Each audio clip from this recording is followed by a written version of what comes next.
So much of what happens automatically. Um, in fact, we have very little idea about how everything that happens through the body actually happens. We have no idea about it. We have no idea how vision happens and hearing happens and thinking happens and processing faces happens.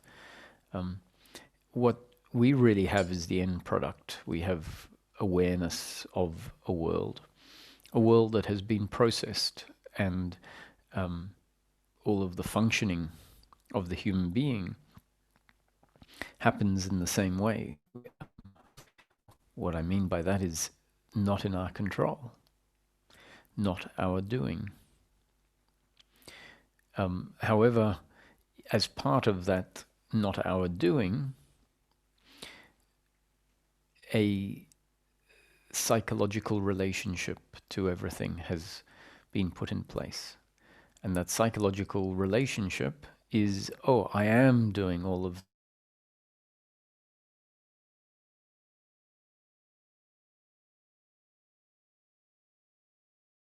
that arises in the system that says, these things aren't happening, I'm making them happen. And the teaching is really very simple. So before we go in, I go into the simplicity of it. Let me make the statement that what is spoken about here is a very specific topic. In practical terms, we can say it's happiness for the human being in daily living. It's a talk about happiness and by default unhappiness for the human being in daily living. So everything that is said is relevant to that topic. And what is meant by happiness? Happiness is something very specific according to the concepts put forward here. Happiness is a state of finding ourselves in life, function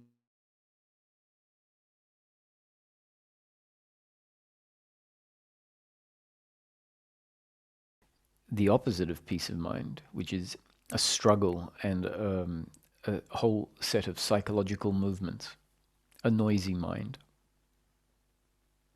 So peace of mind is not a peace created by thinking, because if peace of mind was just a certain type of thinking, then it wouldn't be what I'm describing. Peace of mind is the absence of the noisy mind.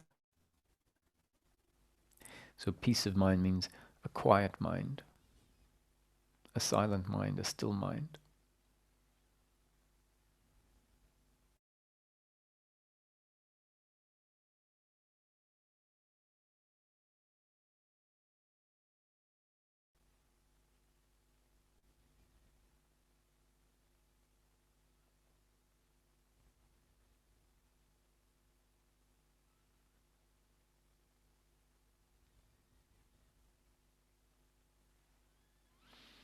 Now,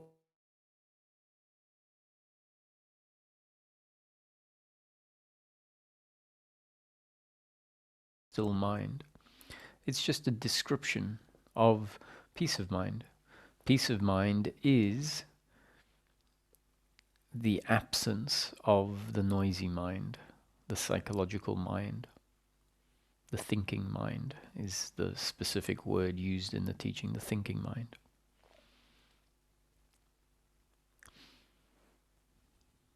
Now, when we hear this and it sounds good, it sounds optimal.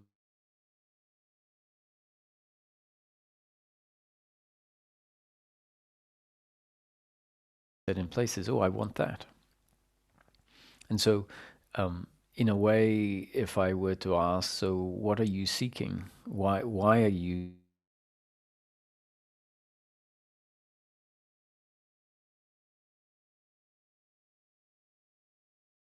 be an okay answer, can be a good answer. This is all about peace of mind and daily living. But the same answer I'm seeking peace of mind, can be a problem if the attitude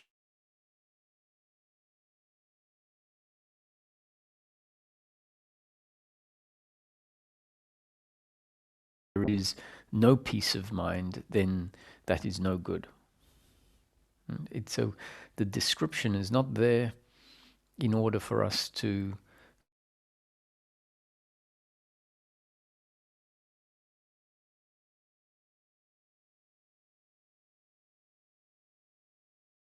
be able to hold a notion of something that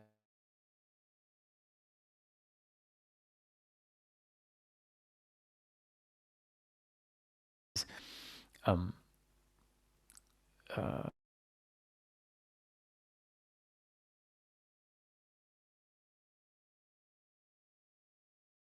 and to hold an idea of something that is better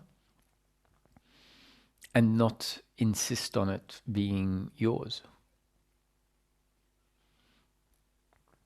Someone might say, well, you know, if I don't insist on it being mine, it's not going to become mine. And that's not really how things work when we look at it, is that you can work towards something.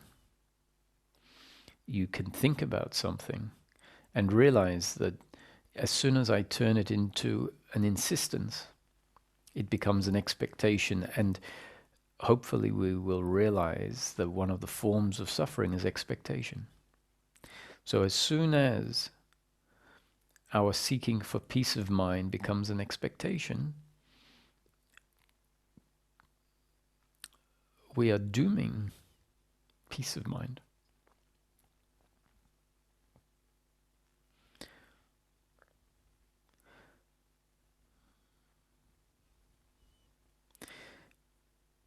So this point that I'm making, which is to say,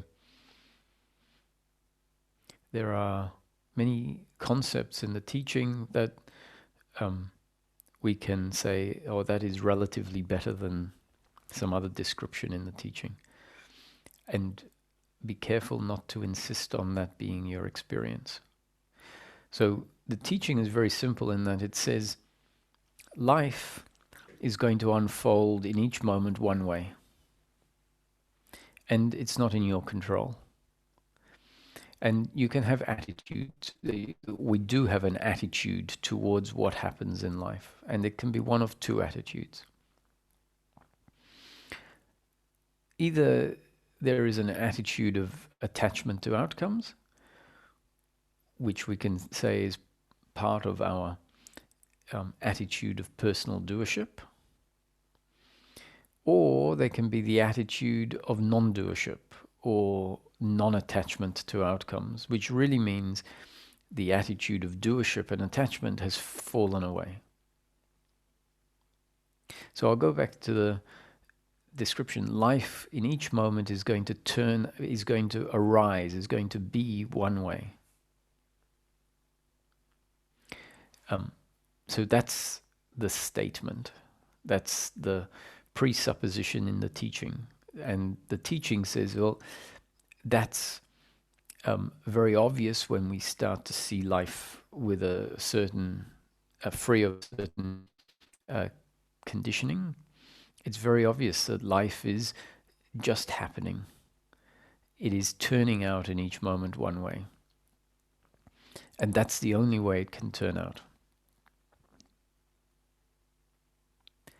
So that, you could say, is a description of what is, not in the sense of, I mean, what is usually is said to be what is because we don't describe it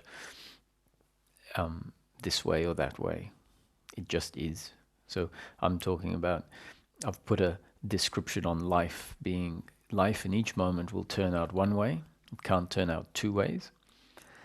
And the way it turns out is a result of many, many factors, none of which are in our control. Even the factors that seem like the things that I'm controlling, like our speaking and our thinking and our actions, whether we choose to help someone or we don't, when we really investigate it, we find none of those are things that we're in control of. Those are actually movements based on my genes and up-to-date conditioning that I was not in control of.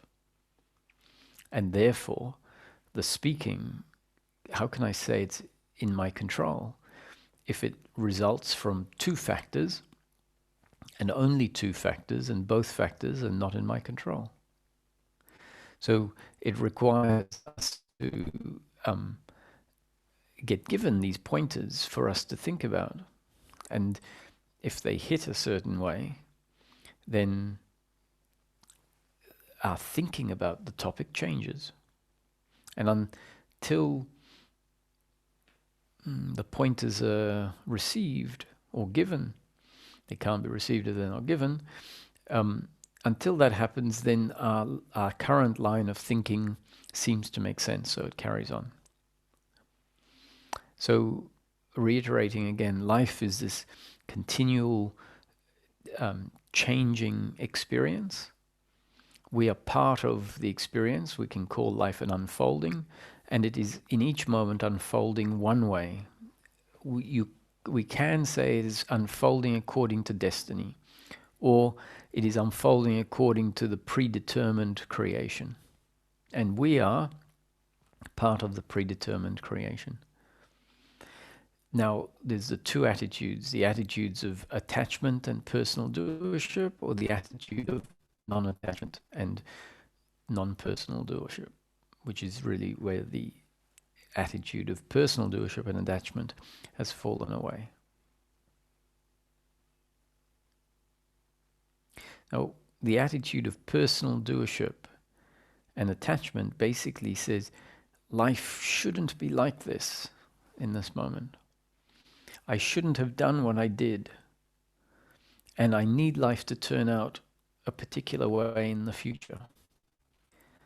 Now, none of that attitude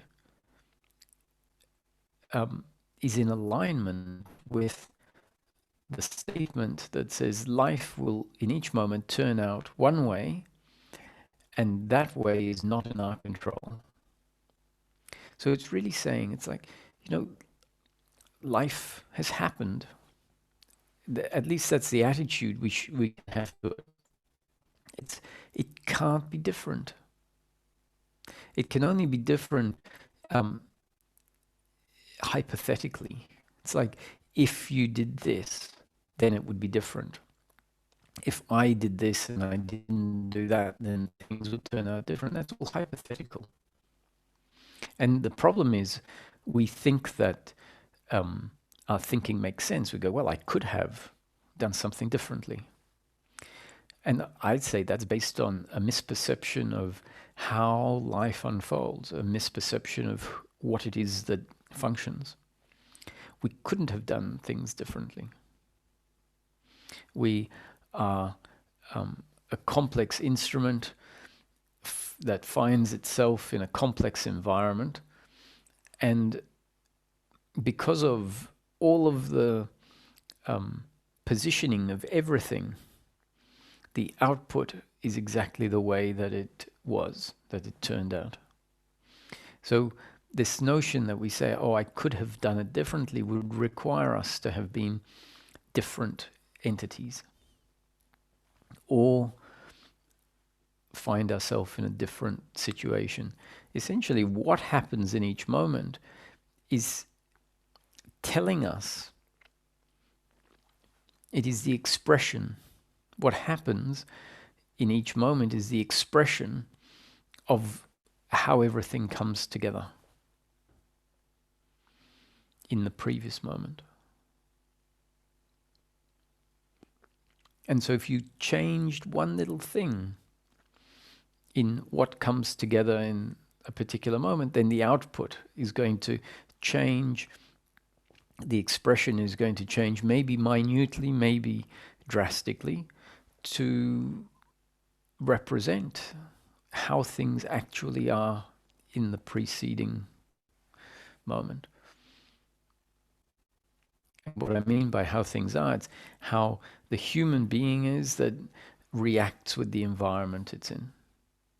And so someone says, what's 1 plus 1, and you put your hand up and you say it's 2.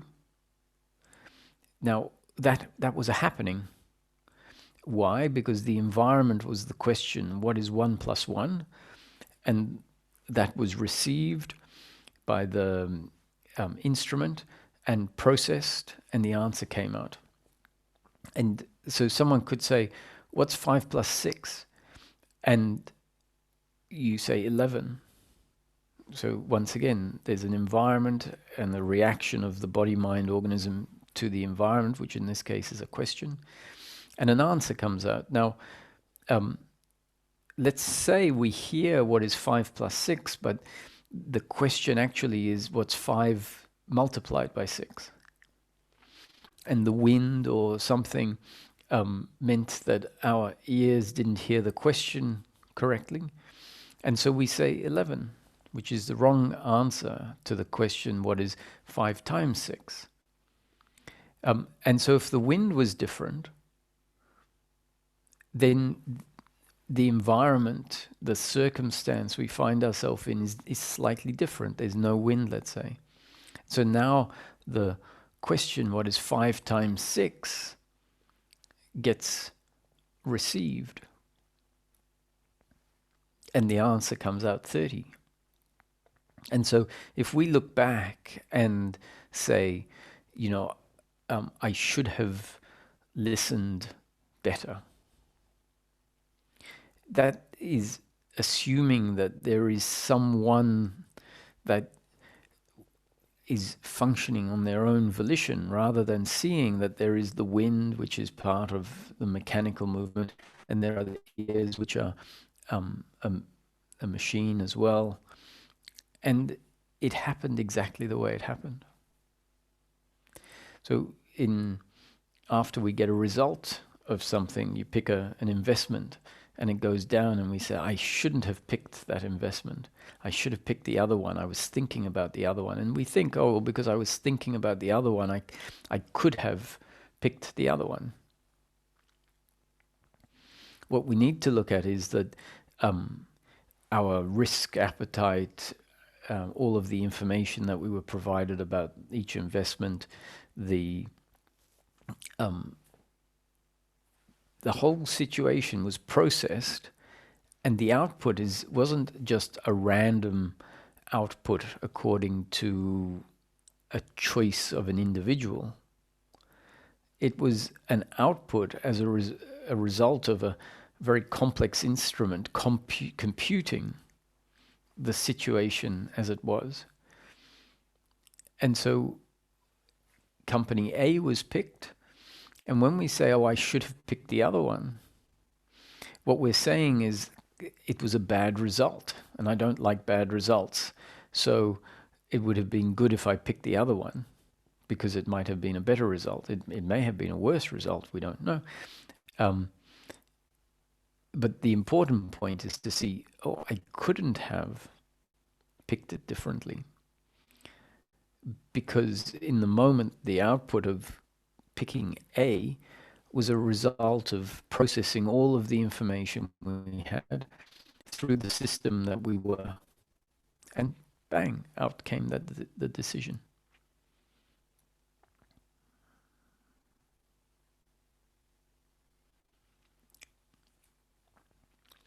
It's the attitude that keeps saying life could be different, that creates so much noise in between significant events, or events that we spend a lot of time thinking about horizontally and regretting and expecting in the future.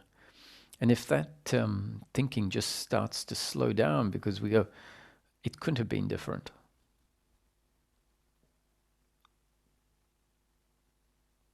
So there's nothing to say about it. You're left with the consequence. You're always going to be left with the consequence or the result. And if we start thinking, I feel so useless, I should have done it differently, then let's recognize that is the attitude towards what has happened. That is the attitude of, uncomfortableness, or it's the attitude of doership and attachment to outcome. It creates shame, let's say,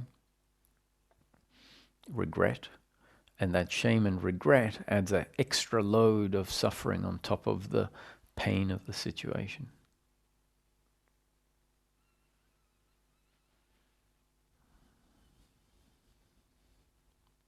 So in short, the framework is saying life is predetermined. Life in each moment can turn out one way. Now that doesn't mean that you're still not going to, with that understanding, you'll be faced with a situation and the thinking will happen and you'll assess the options that are available. So someone says you can pick A or B, and you'll look at it and you'll see the pros and cons of each one, and there'll be an output. I'll take A.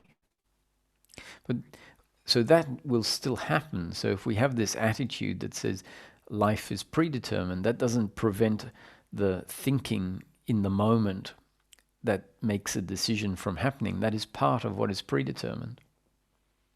So someone might say, if you say everything is predetermined, you're bypassing, you're copping out of life. You're going to miss out. You're not going to be a constructive participant in life. And that's not at all true. It's a misunderstanding of what it means to have an attitude that says life is predetermined. It's got nothing to do with not making decisions. It's got nothing to do with not functioning or not putting effort into something. What it's saying is that the effort and the decision and the functioning is what is predetermined. And so our attitude towards all of these things is, in each moment, whatever is happening is what is predetermined. And so then once it happens, it's let go of. It's left to its own devices. No holding on to the past. What holds on to the past is the notion that I could have done it differently, that the other could have done it differently. With a deep understanding that it's all unfolding exactly as it's destined. We still will turn up in life and function because that is what is destined. What is destined, life has always been destined, and life has always included us turning up, making decisions. So the attitude of non-doership doesn't change how we function. It just changes our attitude towards our functioning.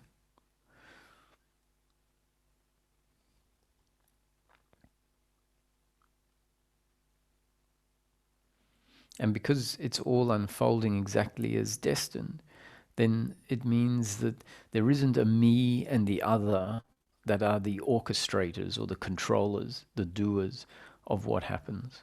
But rather we are the instruments through which what is destined to unfold unfolds. So the guilt and the blame and the pride no longer make sense. Because guilt, blame, and pride all presuppose a separate individual doer that is in control. So all that I'm saying, you don't really need to pay too much attention to it, as in, I have to understand this, I have to make it happen. Just let it wash over you. And see what happens. The fact you're hearing it is, according to the concept, it's predetermined for you to be listening at this very moment and for these words to be said.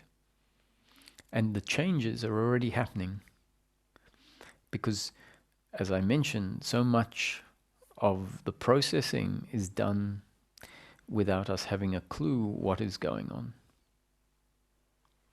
So it doesn't require you to consciously understand or get what I'm saying. The words are said, and the understanding or the misunderstanding is happening.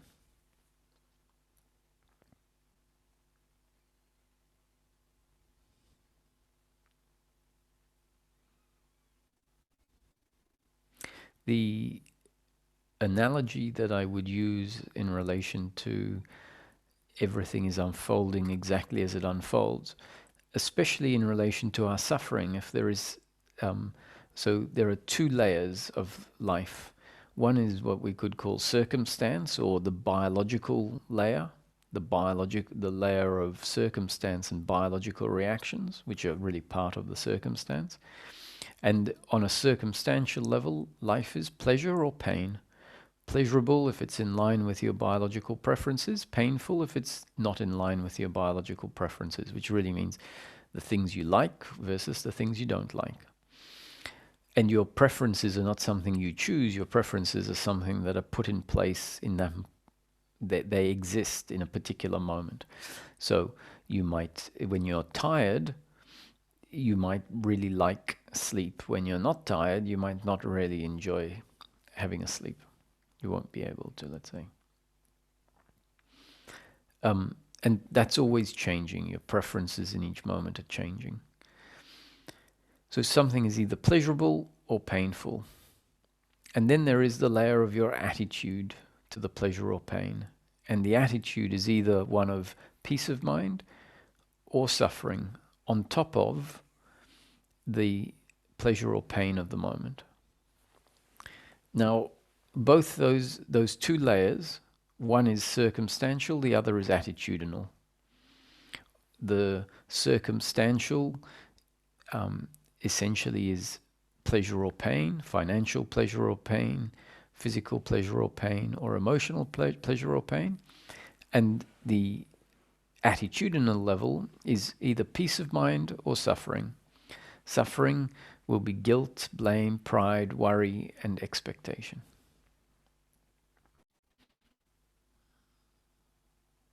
Now, life as a whole is a combination of the circumstance and the pleasure or pain of the circumstance and the attitude that essentially makes up the experience of life. And that is going to be one way in each moment. Both your attitude and the circumstance is all predetermined. And we experience what is predetermined. Now, if someone is sick, they get migraines once a week. That is destiny unfolding. The amount of pleasure or pain that we're going to receive in life is already decided. And so on the day when you wake up with a headache, you can have the attitude that says, no, this day was not meant to have a headache. I don't want to have a headache. Why isn't my life like everyone else's? And so there is the headache plus this attitude of being in resistance to the content of this day. The alternate is to understand there's something in my physiology that gives me migraines once a week or twice a week, or 1 week every 3 months, or 1 week every month. And what to do about it. You know, there isn't something to do. I mean, other than the practical, you can,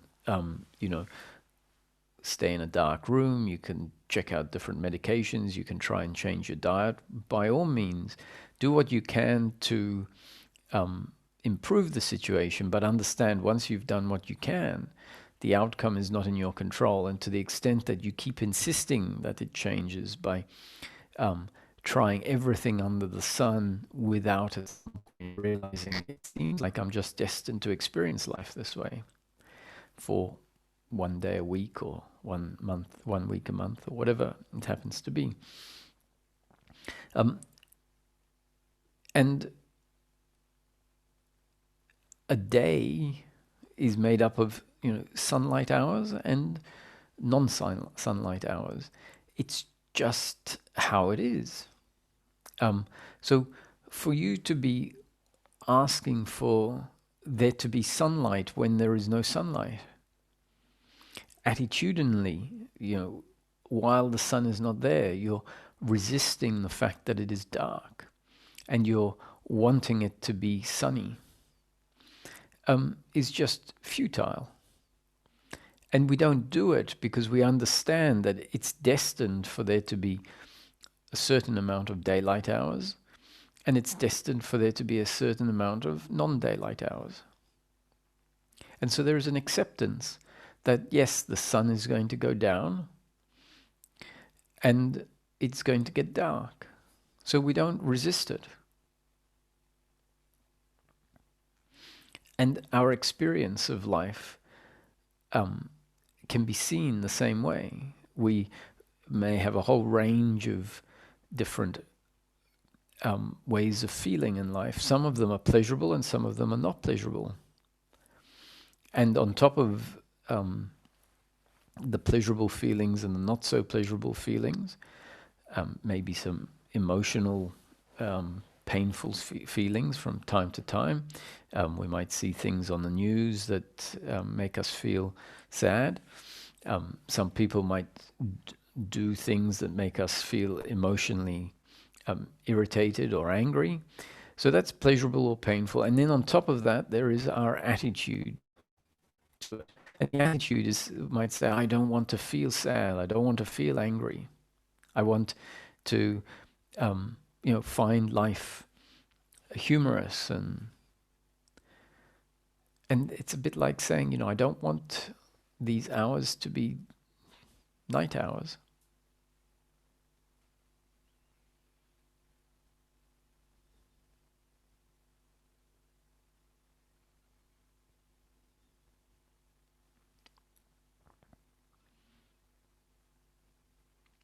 And to the extent that we find ourselves resisting the circumstance, which I'm suggesting is like resisting night, lack of daylight hours at night, then even that resistance, the resistance can be seen as the equivalent of light and night, which is just destined to be like that. So this attitude, if it comes in, just brings in a silence.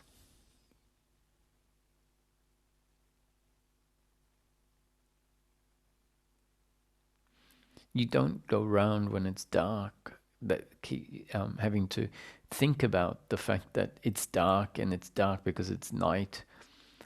You just are quiet about the fact it's dark. There's nothing to say or do about it.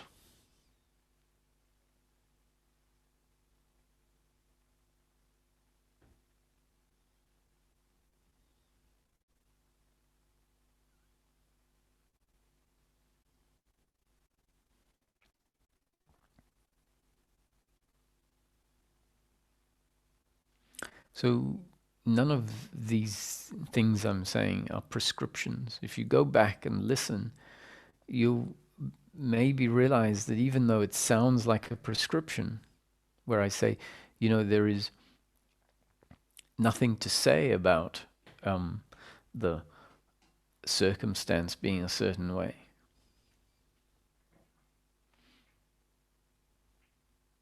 It might sound like I'm telling you you mustn't resist the circumstance. It's not so much that, it's saying that it might just happen that we find ourselves being silent in relation to the circumstance. And if that happens, it's a happening, not our doing.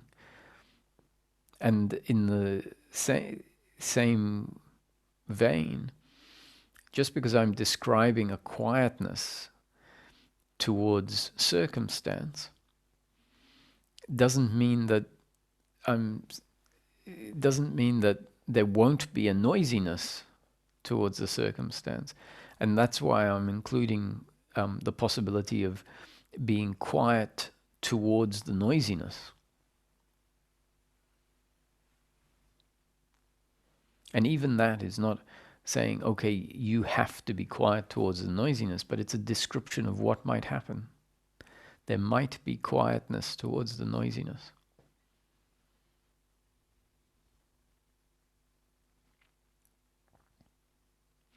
So we'll take some questions and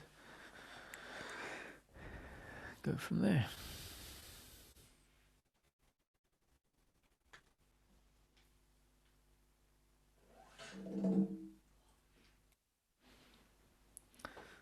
Hello, Holger. Hello, Roger.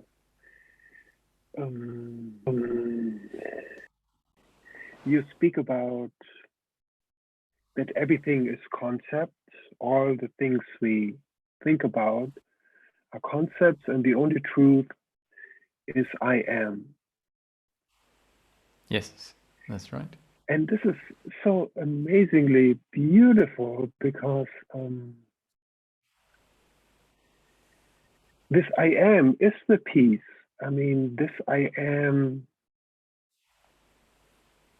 Gosh, my thoughts don't work right now. I cannot think really. But I just yesterday had this beautiful. It was such a beautiful day because it was just almost always there. I mean, there's peace in whatever I was driving the car. I was doing some errands. I was watering a garden or something, and it was just so beautiful because this peace was always there. And I mean, not the peace as an object, but it was just the presence. I mean, this, and it was so simple. I mean, this is, it's so elegant. I mean, what you share is so, yeah, it blows away my old mental confetti in a way. I mean, it creates so much space and beauty, and even my words sound foolish right now, but yeah, just thank you. You're welcome, Holger. Very nice to hear. And in a way, this word God is just a label for all the things we don't know. Yes, I like that. So it's not an entity. Agreed. Wow, wonderful. Party time. I still have resistance when you speak about that everything is predetermined. Then there's always still this whisper inside of me, yeah, but what about me? I mean, there's still something left in the system, but it will unfold and show its true nature. Yeah, I mean, you know, we hear it's predetermined, and often we hear it in a different context to why it's being said. I mean, we tend to hear it because it's received by some part of us as an affront, as an attack, or we can have a philosophical idea about predetermination. And when we hear the word predetermination, we can go into, agreeing with it or not agreeing with it. The reason it's put forward is much more specific. It's like saying, look, so much of our suffering, which is something that can reduce, so much of our suffering is based on looking at life as if it could have been different.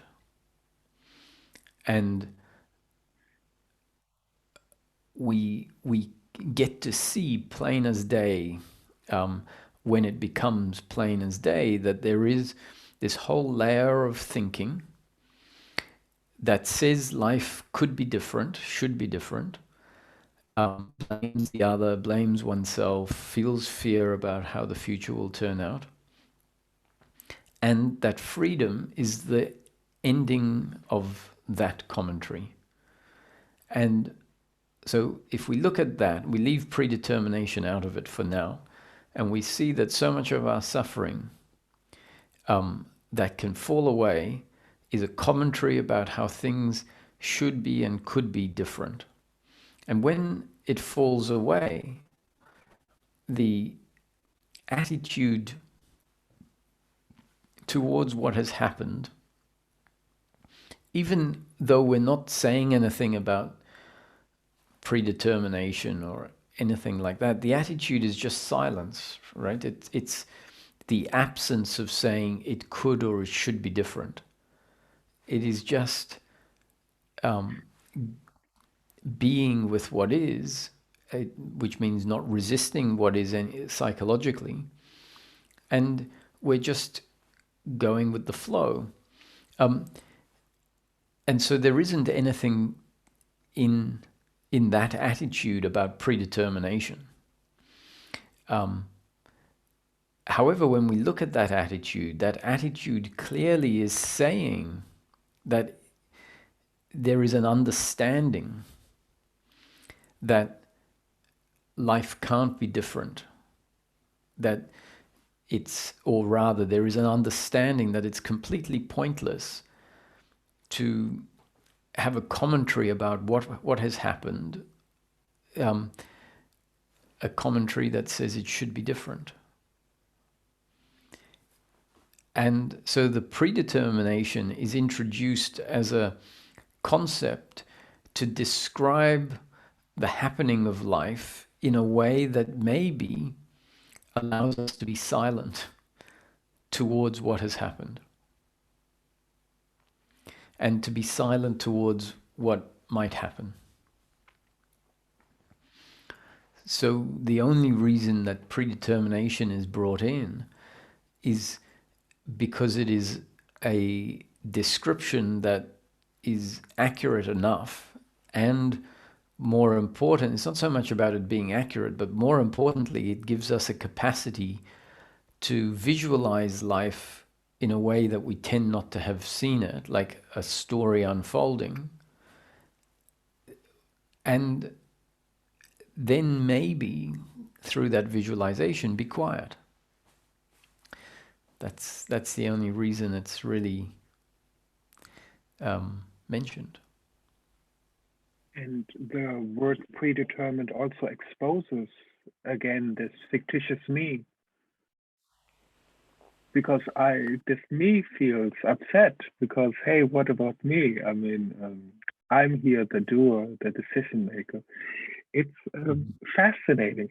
And yesterday, I understood so clearly when you said, when you spoke about impersonal, I also had this resistance, the same like to predetermined. And it was just, there was a shift in my understanding that really impersonal means the most intimate. And the same maybe with predetermined, there's maybe also an opportunity for me to see something that I misinterpret the word, misunderstand it as of right now. But who knows? Yeah. I mean, It doesn't take predetermination to me doesn't take anything away, except for the one that wants to win, because now it can't win, it can't claim victory, and the one that wants to win is a psychological movement. And often when I say wants to win, it just wants to win to be able to feel like it is worthwhile. So it doesn't have to be a win where it is beating everyone, and it is the winner out of everyone, but rather it just needs a personal win or something to feel worthy.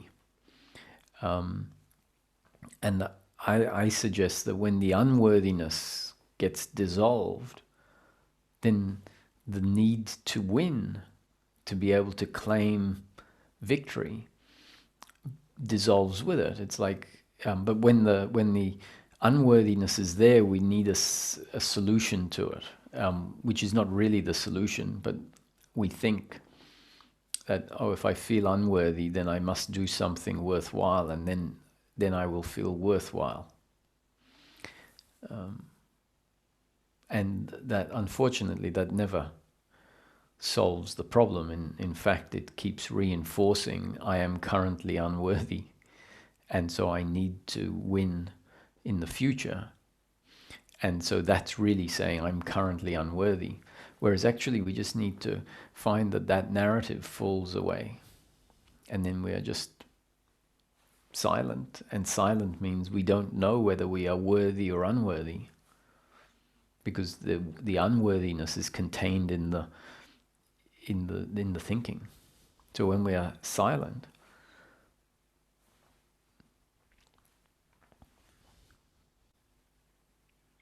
Wonderful. Roger, you're my remover of obstacles.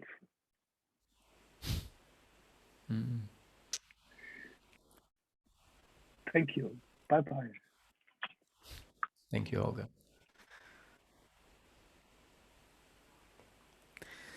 Hello, Martin.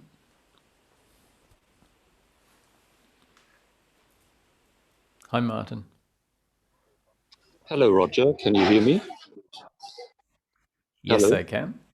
Can you hear me well? Because I'm outside. Yes, I can hear you well. That's great. Okay. First of all, thanks again for the lovely satsangs. I'm getting closer and closer to peace of mind, and I'm still kind of heady because I'm hanging on a thread with my analogy of the choosing a random number between 1 and 100. Maybe you remember. And Yep. a question that is tied to that is, can God be surprised by me, or is there a way to surprise life?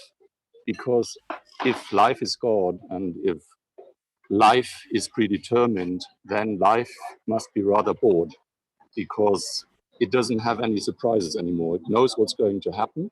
So the only surprise that could exist is through me as a person that might have peace of mind or might not have peace of mind, because I don't know what the future is going to hold. But is it true that life itself cannot be surprised, but only me as a part of life, not knowing what the future will bring? Yeah, well, I'd go as far as to say life can't be surprised because life is not conscious. Life is just a, um, a label for the totality of that which that is here, let's say, or well, just the totality. And sometimes because of the concepts that are used, we assume or we form a picture of life as this all-knowing entity that is controlling everything. But I would suggest that it's all happening according to life.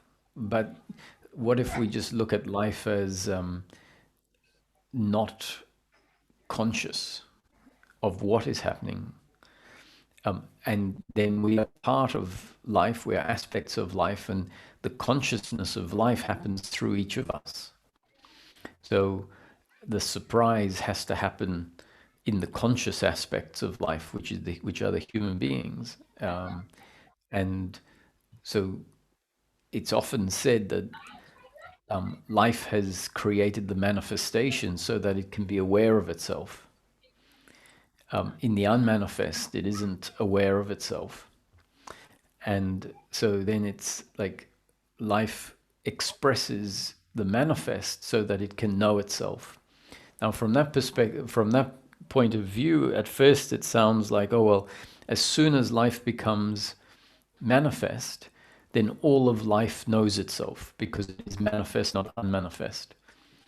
But if we get a little bit more nuanced, we might find that life goes from the unmanifest to the manifest, and it knows itself through the conscious sentient entities within life. That's how it knows itself. And then we drop the idea of all of life being conscious and realize, oh, I am the conscious entity, and the others are the conscious entities that whereby there is the opportunity for life to know itself. Well, that rather goes along with what I was thinking, just as I mentioned in the question.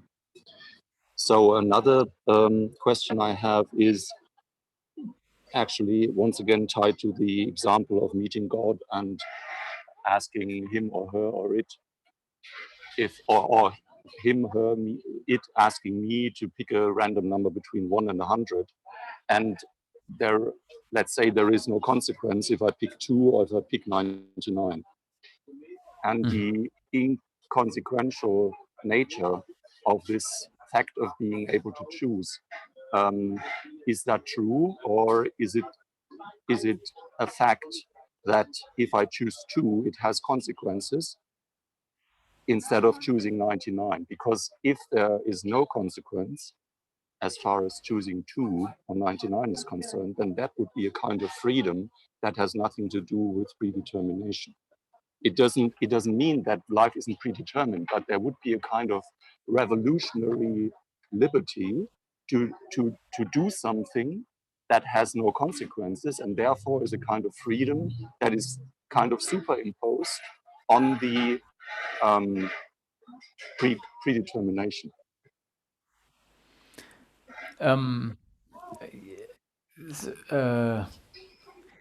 There's, it's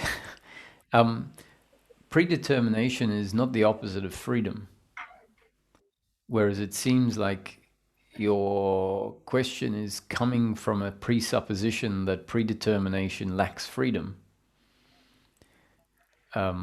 Is that correct?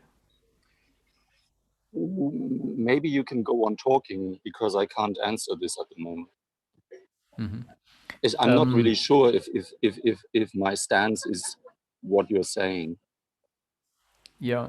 So also another problem in what you're putting forward is, as I see it, is in the hypothetical example, the lack of consequence is different to consequence in flow of life.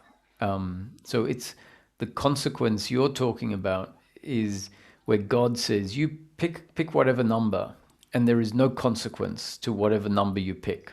So whether you pick 2 or 98 or 50 is irrelevant, because you'll end up with the same thing, which is nothing more or nothing less. So that lack of consequence is it's a consequence additional to the consequence of life. So the very act of picking 2 or 98 is in itself a consequence. So the fact that you get a reward or you don't get a reward is an additional layer of consequence. So the consequence that I'm normally talking about, the outcomes, are the very act of picking 2 versus 98 is a different outcome. The fact that there isn't a subsequent outcome beyond that doesn't mean it's inconsequential, because you will then go on to pick to do something else after having picked number 2 or number 98. So picking 2 or 98 is just part of the causal chain.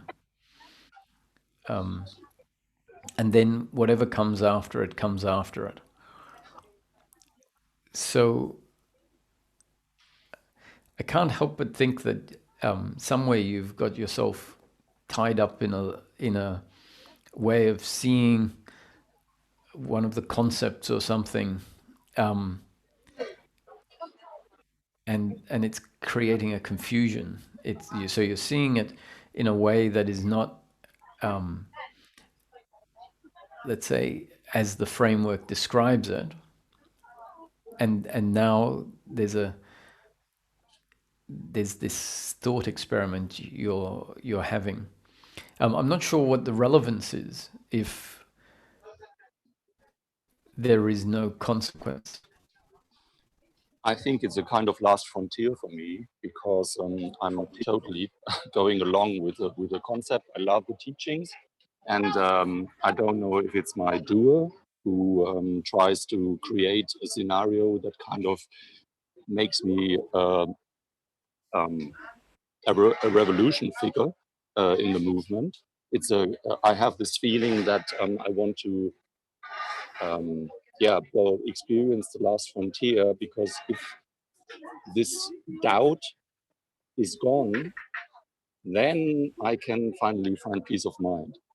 It kind of feels to me as if my doer tries to keep on for dear life, because if there is nothing that he can criticize anymore, or no riddle he can construct that makes me feel like I can be kind of more powerful than the system, then he can let go, but he doesn't want to. I think if you keep it practical, and it might solve that problem,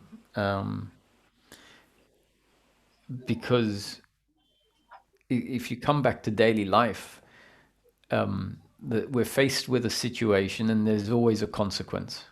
Like in the teaching, even if you move one grain of sand, there is a consequence. It may not be something that you will experience, but the fact is that the moving of one grain of sand has made a difference.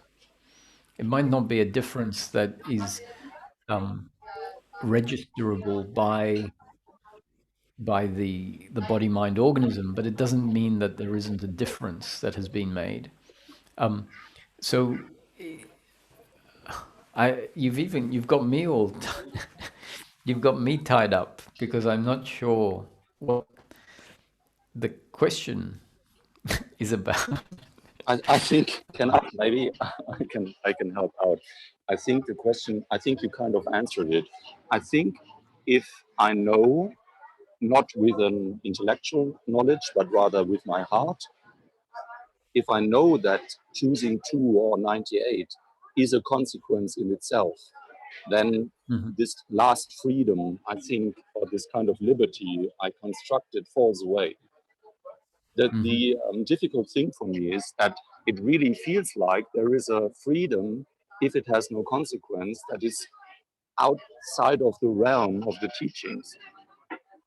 It's like a mini part of the jigsaw that is inconsequential. It doesn't threaten the system, but I don't know, maybe it is even the kind of, I wake up in the morning and I know that there is a personal freedom I have that makes me feel lighter, but I might be wrong about that. Yeah, well, to me, the freedom is a freedom from suffering, and you're free to do whatever you like in any moment. That's our freedom, is do whatever you think or feel to do. Maybe it ties into my personal history of wanting to be somebody who doesn't belong to a group or is special or something like that. But thanks anyway. I think I'll just let it sink. And thank you for being so patient with me. It's okay. Maybe we'll address it in another week or so. Yeah, I'd love to if see you in the if some flesh again, and then we can discuss it. Thank you, Roger. Have a great evening. Very good. Thanks, Martin. There's there's these questions with the hands up, and we'll answer those, but won't take any more at this stage. Okay. Hi, Martin. This is deja vu. We had Martin after Martin last time. Hi, Roger. Yes, we did. We did have this exactly the same, I think about a week ago, where you were asked the same questions and you gave the same answers, but not in quite with the same clarity for me.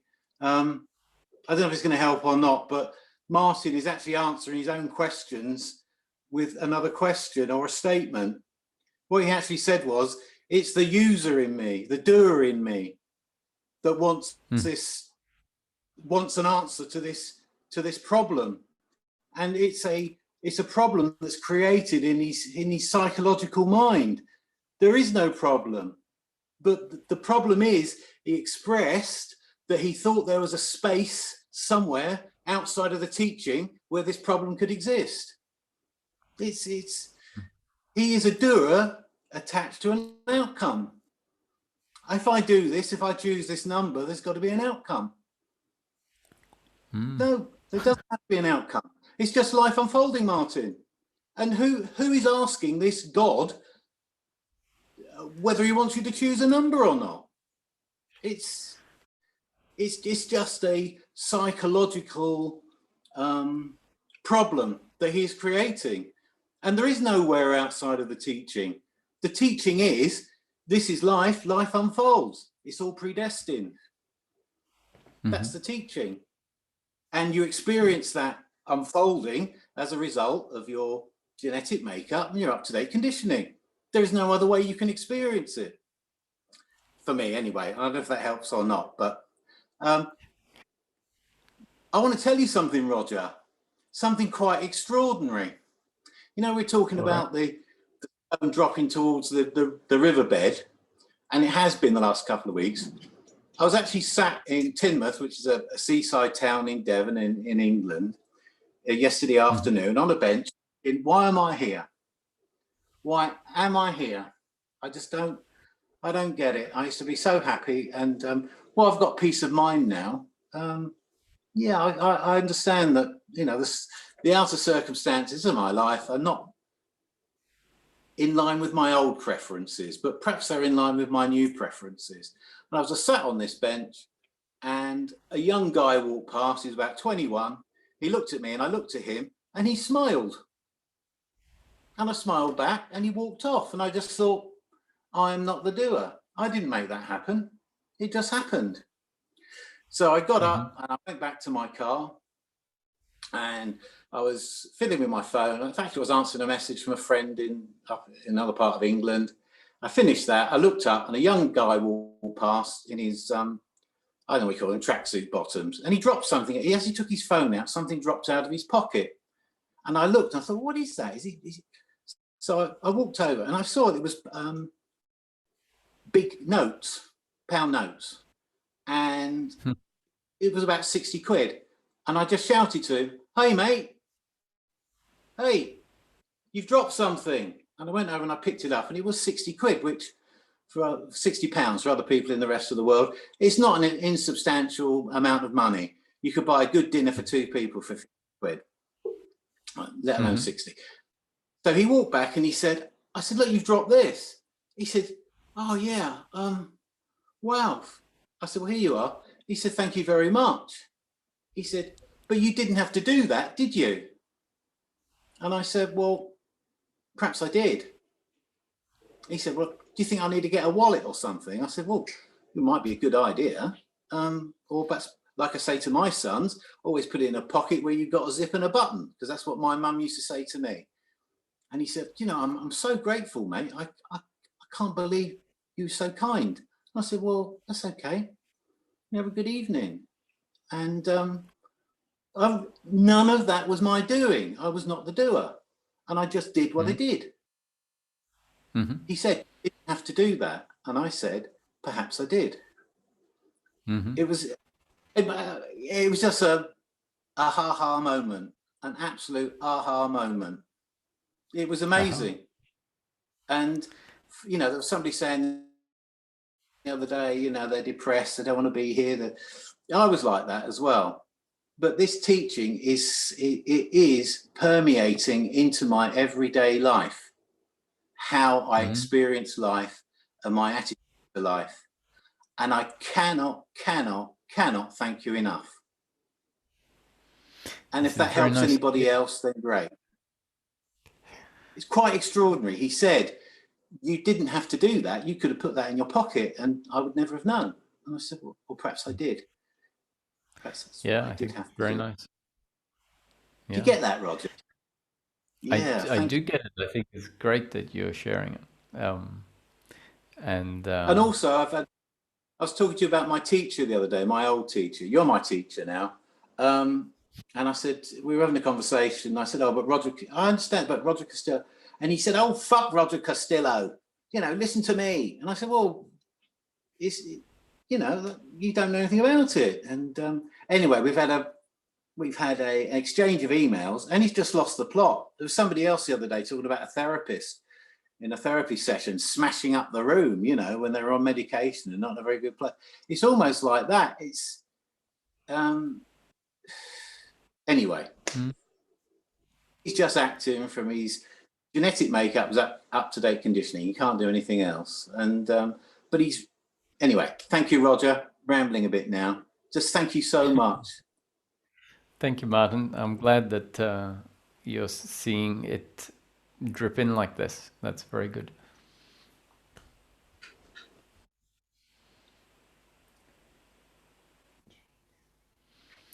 Hi, James.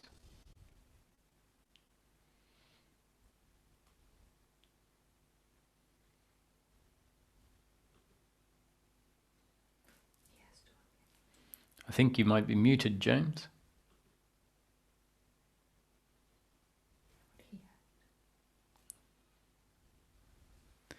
James, you've got to unmute yourself.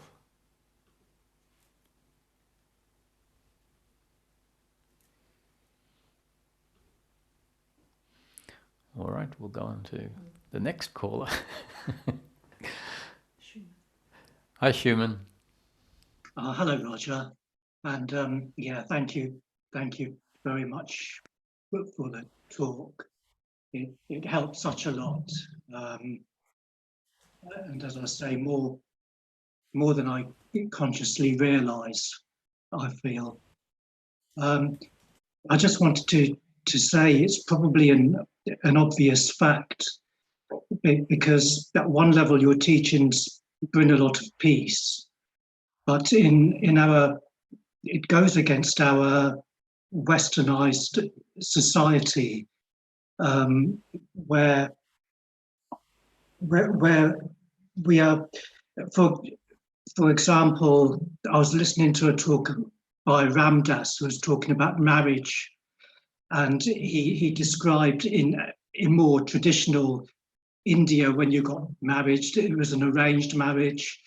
There was no question of ever getting a divorce, and once the husband died, the woman just went on the funeral pyre, and that was that.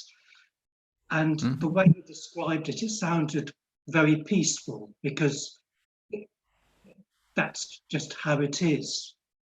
But in our westernized society, where we're taught to question everything, you know, that would be quite horrifying.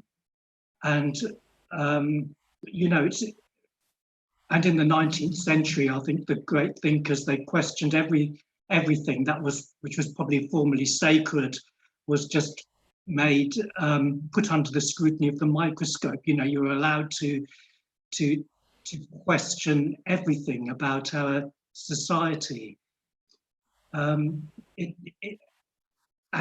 But also, I feel there was something else you said. The more you know, the less you need to speak about something. Whereas in our westernized societies, like, you're encouraged to criticize, to have an opinion, and it's just in me, even in me, I feel like it's my moral duty to almost you know, point out what the faults are. You know, we live in a loveless world, so there's like a movement to criticize, and yet the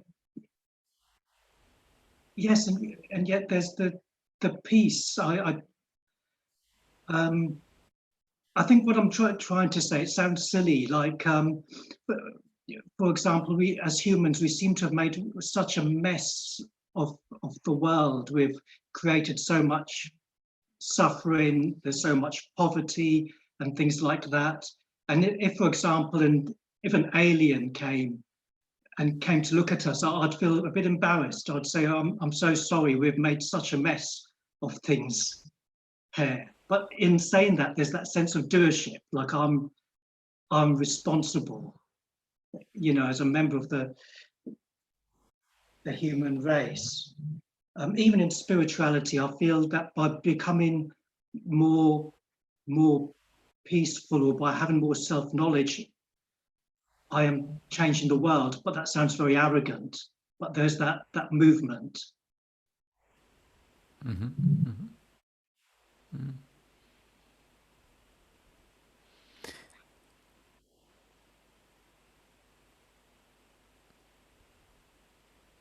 I don't know if you have anything to say, or maybe it's just something I have to sit with. Well, it's good to get it off your chest. I think your comments, I mean, some of them I wouldn't say the human race has messed things up. That suggests it could be different. We're just a work in progress. Life is a work in progress, and evolution is still fixing things. You know, we're evolving, and at the moment, humans have developed to a certain, you know, capacity, and there's definitely things that need to continue, or will probably continue to change. And so this is the version we have. So I don't think we should separate humans out from life. Humans are part of the expression of life. So, like you said, though, you did catch yourself out and say, this is, you know, we don't even need to be embarrassed to the aliens. It's like they come and we go, it's life, right? This is where we are, and the aliens are part of life, and hopefully the aliens realize, oh, you guys are still got a little way to go. But yeah, I like the part where it's more about just being quiet. There's less commentary needed. Our commentary tends to be part of the less evolved parts of life.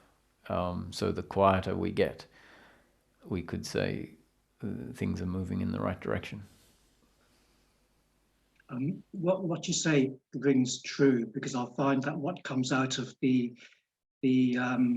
speaking seems to be mostly ignorance, and I don't like the energy of speaking so much, because sometimes there can often be so much lack of love, in that love doesn't require speaking.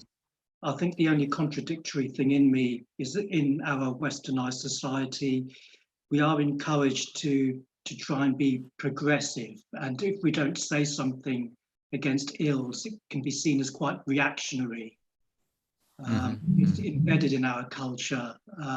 You know, like, I mean, partially that's what Marxism is about, you know, transforming the world into a better place, and that is a deeply westernized way of things. The flea lamp stopped working in our bedroom and he's covered in fleas. So can you really get under the bed and do our duvet cover? I don't know what that voice is. It's not from my end. Yeah, no, it was, we're all we're cross wires today.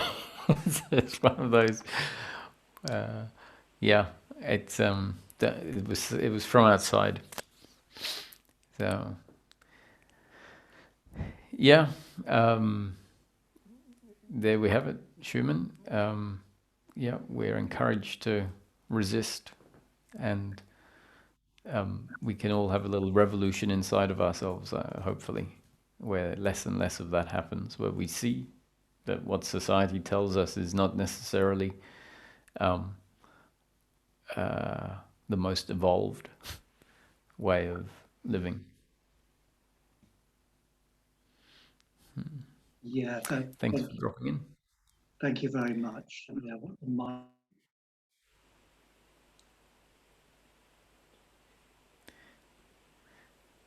Hello, James. Hello, yeah, sorry about my wife's interruption there. That's okay. She was telling me about hoovering and things. So I'm just talking on here. Yeah, it's made the questions go in my head. Practical chores. Yeah, the anxiety thing. So, what was my question about it? It's there, and it seems there's nothing you can do, is there? That, I mean, the thing is that we always want to fix things and change things, right? Yeah. So, yeah, like you said, it's there. We should just stop at that. It's there. Yeah, a lot of it comes from what other people think about me, and also in relation to, obviously, we live in a society which is about success and career, and obviously, this spiritual seeking has kind of moved me off that. However, there's a big part of me that still wants to be on that, but I don't seem to be able to fulfill it in the same way I did before. And that that then makes me kind of anxious about what other people think and my future and all those things. But if even though those things are there,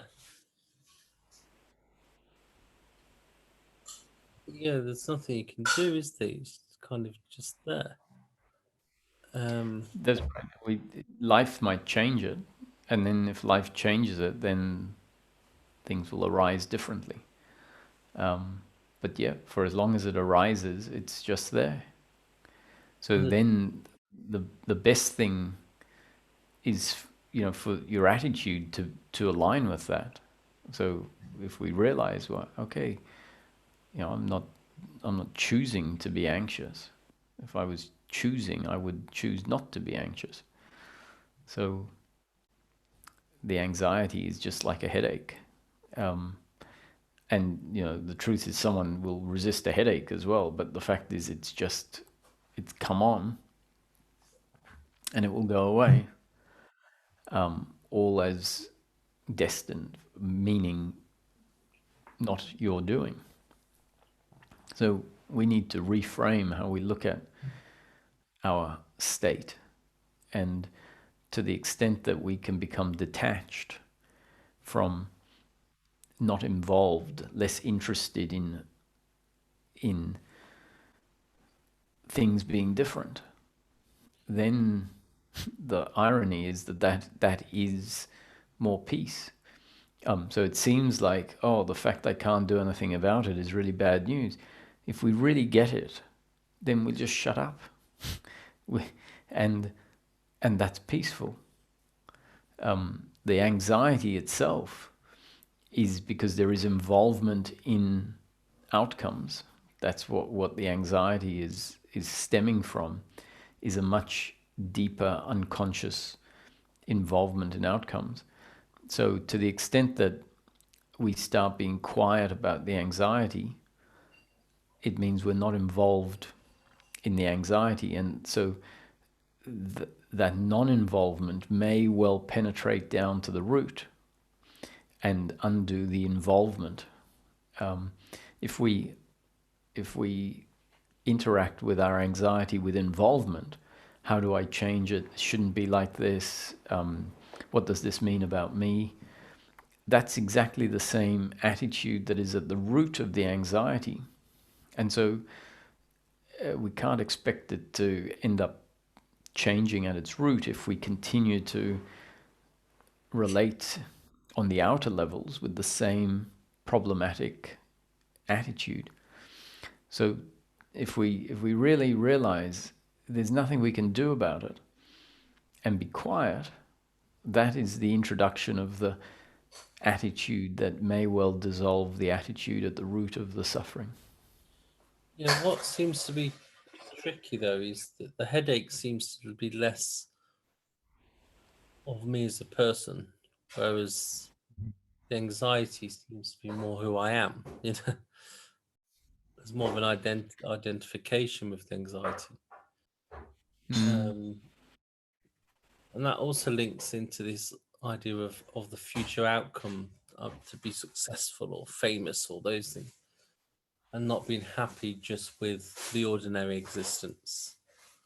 And this spiritual search has kind of been difficult from that perspective, to accept that ordinary life is what it's all about and not some amazing future, whether it's being on TV or whether it's being enlightened or whatever it was. And that's difficult. It's been difficult for my conditioning to align with, really. And that's partly the reason for the anxiety. And it's strongly as who I am. Yeah, well, I guess the more we can see that the suffering is in the thinking, the more reason there is for us for the thinking to stop, for there to be silence. The problem is we don't see that the suffering is in the thinking. So we're thinking about the future, thinking the suffering is in the future, whereas the suffering is in thinking about the future. The suffering is thinking about how, what would the meaning of life be if I'm not trying to succeed? The suffering is contained in that thinking. If you don't think about that, then there's no problem with a simple life. There's a problem with a simple life when we think, is a simple life a meaningful life? Am I missing out by not being successful? That there's the suffering in that thinking. So yeah, I think because obviously I'll keep saying the same thing each day so that hopefully it sinks in, and one day someone sees that, oh wow, my suffering is in the thinking, and I think that thinking is solving the problem. So I see that though, but it's all about becoming aware of these things. Yeah, I see that it's my inside thinking, not outside circumstances. I see that. It doesn't stop it. I've had moments where I'm not talking about stopping it. No. You're talking about... I'm just describing it. And describing it means we become more familiar with it, more aware of it. That's the best that that can happen in terms of function, like active, and then there'll be consequences to that. So if we go in with, oh, I'm trying to see it so that it changes, then we're going in with attachment. And that's not the attitude that's going to bring about change. So yeah, I it's just about shedding light, pointing light at these dynamics. And the problem is that the doer will come in and be very interested in hearing about, the end of suffering, for example, because it thinks that we're talking about how we can make that happen. Yeah, the outcome, but it's so ingrained with us to want an outcome, isn't it? Which is why we go therapy, we exercise, we meditate, to try and get rid of this anxiety. I can't help but not do that. It's like trying to solve a headache, trying to solve a. It's like I cannot help wanting to try and end this suffering. Yeah, then we need to do that for long enough to realize that it's not working. And then surrender happens. It's like we give up. We go, oh, I can't do this. Great, finally. And what happens then when you give up?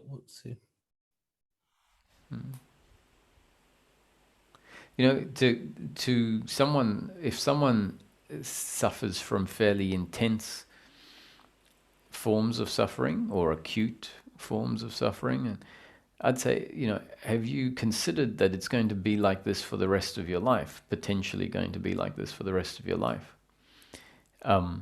And the truth is that when someone experiences a lot of suffering, they're desperately seeking change. And the desperation, the seeking, is not at all accepting that it could be like this for the rest of your life. It's the complete opposite. It's like, I'm going to get out of this. So that's why sometimes I say, have you considered the fact that it may be like this for the rest of your life? No, because I make the assumption I'll transcend it at some point. But it doesn't seem to happen because I wake up in the morning and it's there.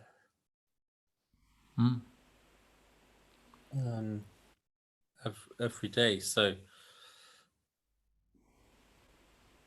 but I make the assumption I will transcend it at some point. Yeah, so I'd question that.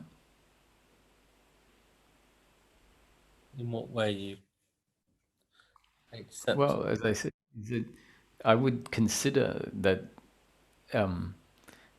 be open to the fact that. So when I say be open to it, doesn't mean conclude that that's how it's going to be. But what often happens is the being open to the fact that it is going to remain like this, that it really is not in your control. That is not something that someone who suffers is with. They're just not open to that, as in their system doesn't consider that. And the crux of non-doership is exactly considering that. And the assumption that you're going to transcend it is the opposite of that. So a bit of sitting down and keeping it real and going, actually, the truth is that this may not change. This may be how my life will be for the rest of my life. I know that can sound terrible,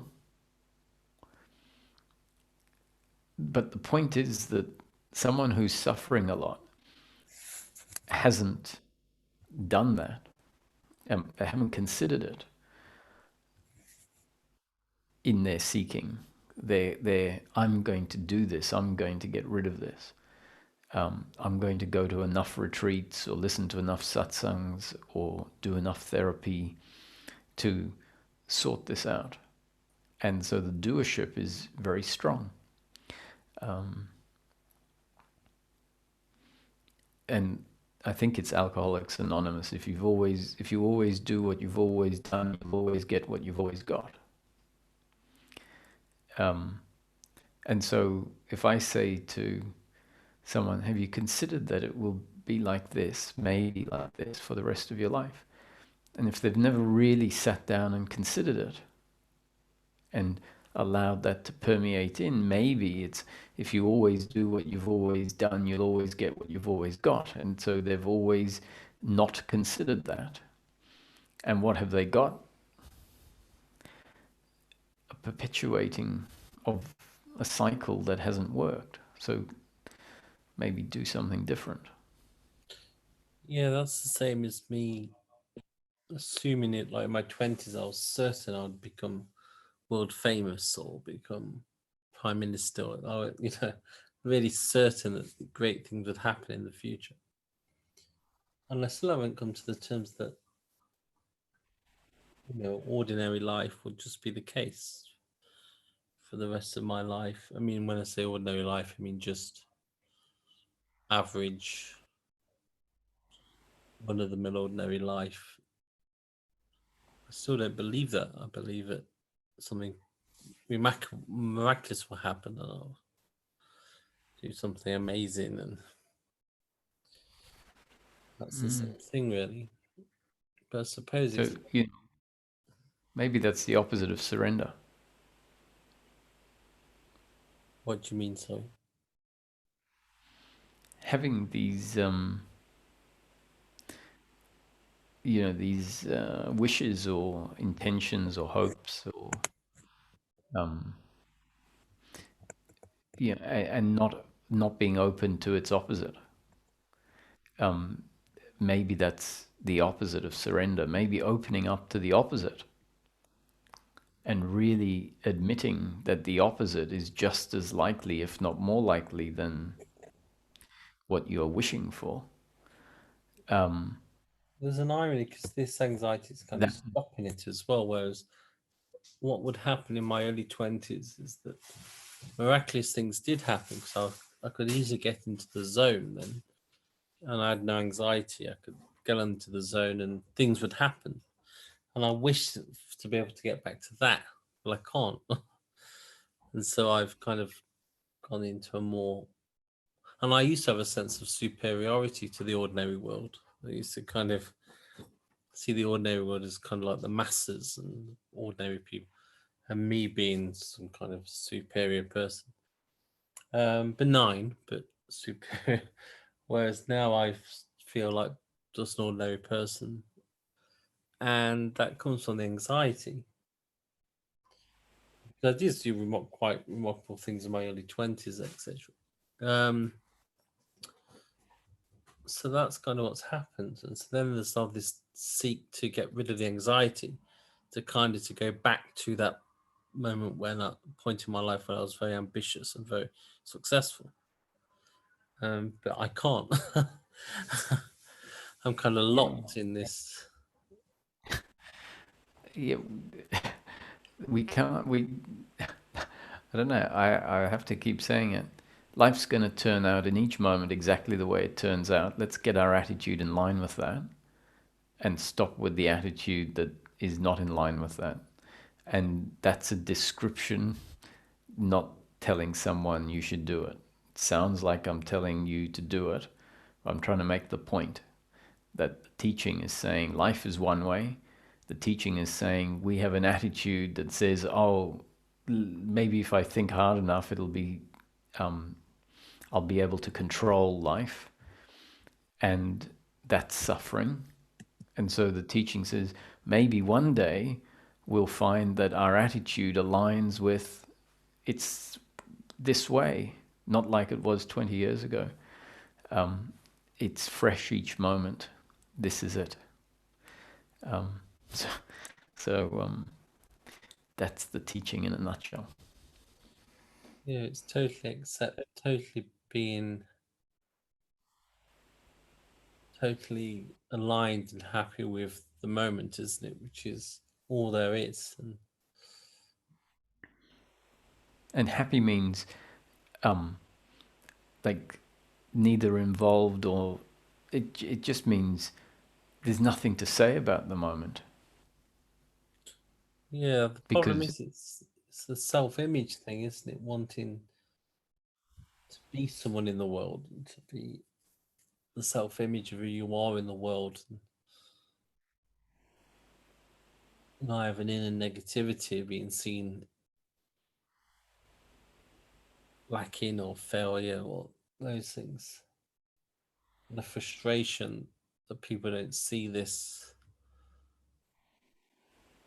So yeah, it's kind of, my conditioning is wired against this, and It's not easy to let go of your conditioning, is it? It's impossible. So it's a kind of like a catch-22, isn't it? Where There's no catch-22 because the teaching is not telling anyone to do anything. yeah, it's purely accepting that that's just the way it is. That's the way my conditioning is, and that's it, you know. You got it. And there's nothing to change. That's just the way it is. And that's what we're trying to get our attitude round to, which is not what it tends to be. And the attitude is towards the moment, towards life as it is, which is kind of to embrace it as it is. No, not even to embrace it. That's going too far. It's just it's neither to reject it or to embrace it. To just dissolve, like. And that's not something you. I'm only describing that because the describing it may shift someone into that position instead of not wanting it or wanting it. To just, it's outside of the interconnected opposites of, embracing it or resisting it. Just quiet. Yeah, it's kind of like having a bang in your thumb and then running around doing everything to get rid of the pain, rather than just accepting that you bang your thumb. The pain will go, well, the pain might not go, but kind of not rushing around trying to solve it. It may mean getting a plaster, it may mean doing the necessary things to make it better, I assume. Yeah, but you're not kind of resisting it or anything. Or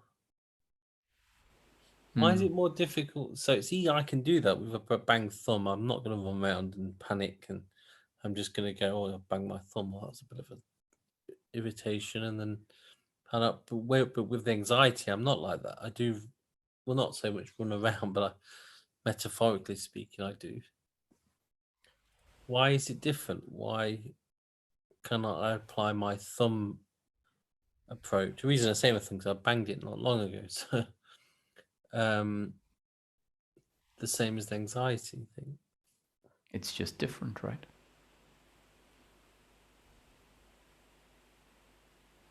Well, it's closer to my sense of who I am, I suppose.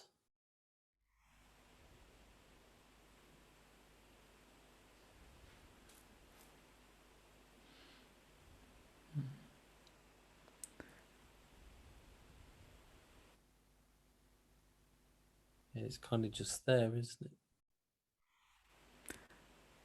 Yeah, I suggest silence is less thinking about it and just be with, just With it. Thank you. That's really great. Thanks for your help.